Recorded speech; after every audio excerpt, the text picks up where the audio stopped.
Raphaël, on s'était quitté sur 1-0 pour la Slovaquie face à l'Ukraine à la mi-temps.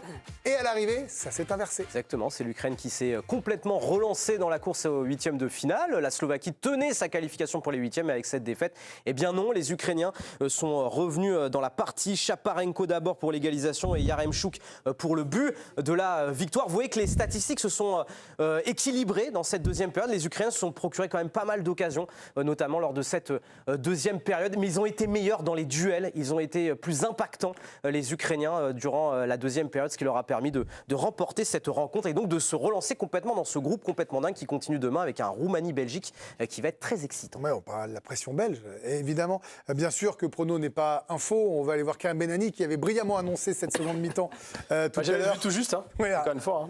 Hein. Non, mais c'est bien la preuve qu'on avait vu une première mi-temps très sympa en termes de spectacle, d'occasion, avec les 2/3 du temps une domination slovaque. Et là, ça s'est renversé. Mais il y a eu inversion des courbes. Franchement, la Slovaquie a été vraiment moins bonne qu'en première période, très clairement. Mais ça a coïncidé avec le retour en forme aussi des cadres dont parlait Raphaël tout à l'heure à la mi-temps de cette équipe ukrainienne. On a vu un Modric meilleur, on a vu un Yarmolenko meilleur, on a vu les individualités meilleures côté ukrainien. Et elles sont sur le papier, quoi qu'il arrive, au-dessus des joueurs slovaques.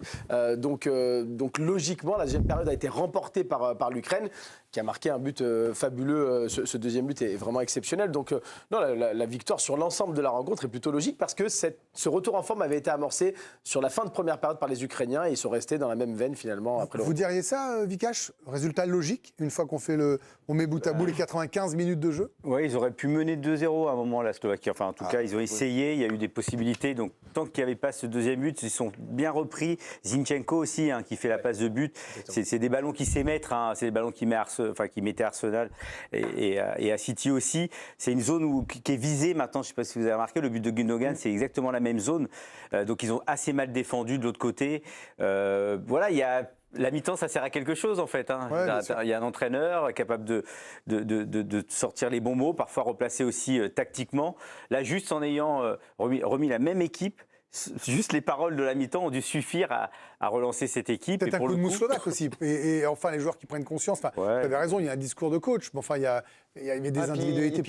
Ils étaient essoufflés, les Slovaques. Déjà à la 30e minute, ils ont commencé à souffrir, à prendre des ballons dans leur dos. Ils ont eu du mal à relancer la machine. Et puis quand tu rates les mecs, tu vois, comme on dit, tu les rates à 1-0, tu les rates une fois, 2 fois, 3 fois. Quand t'es pas beaucoup au-dessus, tu le payes. À la mi-temps, tu dis, oh putain, mais c'est pas possible, il va falloir repartir au carton alors qu'ils sont là, en laissant derrière, tac, ça revient un peu, tu vois. T'as laissé passer 2, 3, 4 balles de break. Ça joue ça psychologiquement? Ah, mais c'est sûr, bien sûr. Quand t'es pas très au-dessus, quand t'es même effectivement plutôt un peu en dessous, tu dis, ah, alors là, ça y est, s'ils égalisent maintenant. Et Troubine, c'est un match à 3 points. À 3 points. Vous avez raison. Parce que vraiment, non seulement tu ne concèdes pas le break, il te sauve 3-4 fois et derrière tu gagnes. Donc le gardien ukrainien, c'est un match à 3 points ce soir. Et on peut l'illustrer parce que Troubine a fait un match exceptionnel, notamment la première période. Vraiment des arrêts importants. Il y a eu une double occasion à la 10e et à la 11e minute.